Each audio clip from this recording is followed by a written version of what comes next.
during the All-Star break, just coming off of a series win and the back-to-back wins against Toronto. Yeah, big homestand for us right there to finish it off with a winning record and the first half at 500. You know, just a good taste in our mouth we can think about for the next 4 days and then get back after it on Friday. How would you assess the type of baseball that you guys are playing heading into the All-Star break, maybe reflecting on the homestand specifically?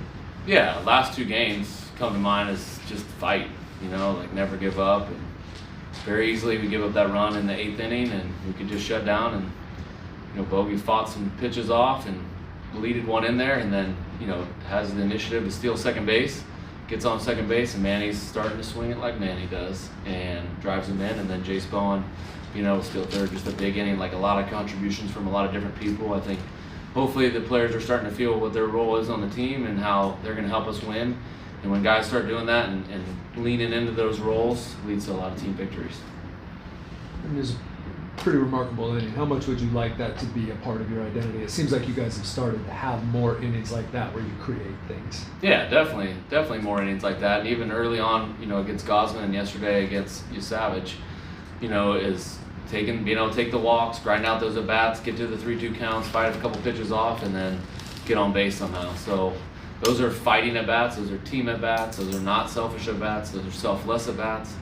You know, we talk about that all the time. It's hard to be selfless for 162 games. It just really is. Like, we think it's easy as fans and people watching from afar, even on the bench.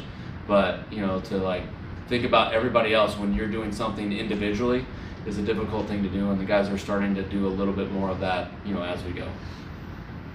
How important could it be for Manny to be swinging like he has been coming into the second half? Yeah, very important for us. I think it's a game changer. The Padres have always gone how Manny goes, which is a lot of pressure on somebody. But there's also a reason why we have 42,000 fans every single night, and that's because we have Manny Machado on our team. He's a big part of this franchise, a big part of this group. That's why we support him in the way that we do and believe in him so much, and he can win us a few games like he did, you know, today. I know the first half just ended and you have some time off coming up, but can you just kind of look ahead to the second half and the challenges that lie ahead, specifically coming out of the break with a pretty important road trip?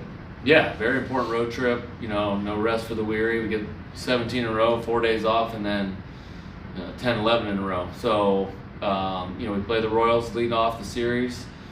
They got some good players over there. We got to play our best, and then we go on to Atlanta, which is a very good team, and then the Marlins, who are playing the hottest team in baseball right now. So, got our work cut out for us. Schedule doesn't get any easier. It's big league baseball, but this is what we've asked for: is to be in somewhat contention and to be able to fight for a playoff spot with the second half in front of us. So, exciting for me as a manager. I know the players are excited about it too. What's your message for the guys this week? What do you hope that they do in these 4 days? I hope they get away and enjoy themselves. And I know what I'm trying to do. I'm trying to spend some time with my family and maybe play a round of golf. But I hope they do the same thing. It's something that they need. They need a break. We all need a break. They've been doing everything that I've asked for the first half of the season, and I'm going to ask them to probably do even more in the second half. And you know, this little break is needed to be able to get that done. And then just your first half, ceremonial first half as a manager in the big leagues. What stood out to you the most about this first half, just being a manager? Yeah, there's ups and downs, and my job is to not ride the ups and downs. And I try to do that as best I can. Am I perfect at it? Nope. But it's a lot of fun trying to be as good as I can at it.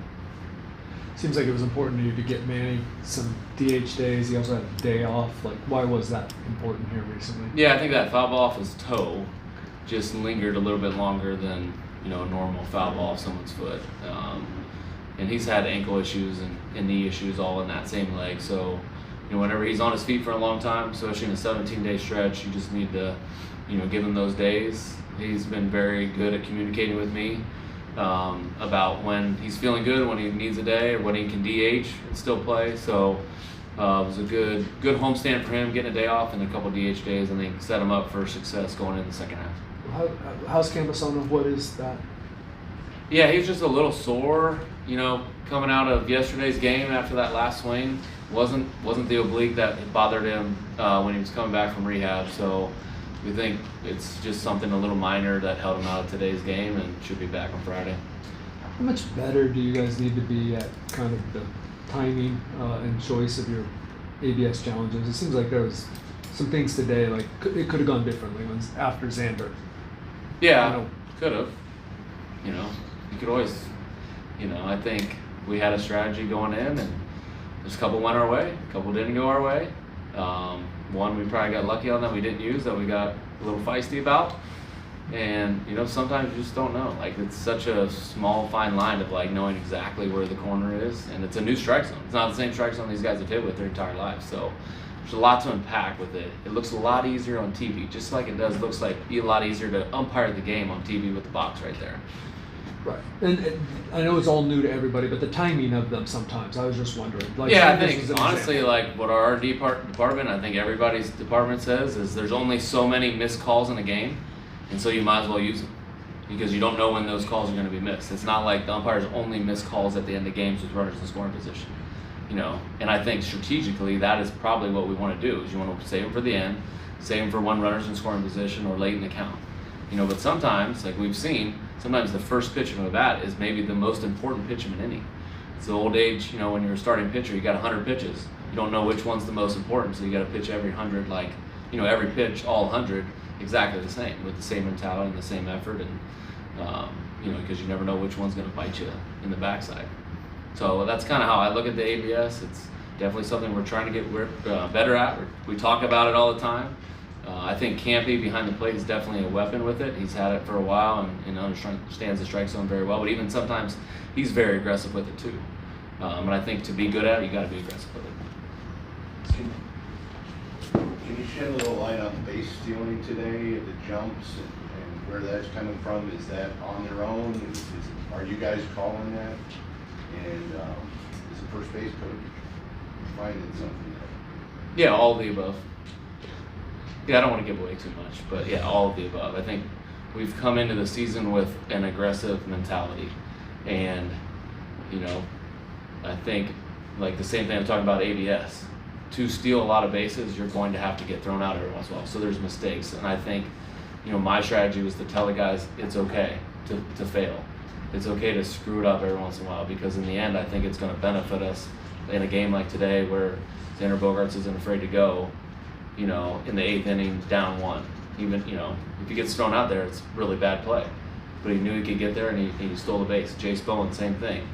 A rookie on second base in the 8th inning against a very good pitcher, and he gets the third and it allows us to get the winning run in on a sac fly. So, you know, I feel like the rules have to give you an advantage to steal bases.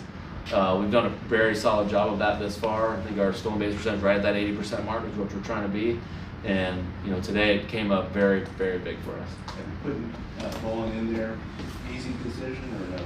No, very hard decision. You know, I was debating it with Manny on first, and then Gavin put the ball in play right away. Luckily, Manny got the second, and then it made it an easier decision, especially with the way Manny's been running and feeling a little bit, to get somebody a little faster in there that can score on a single.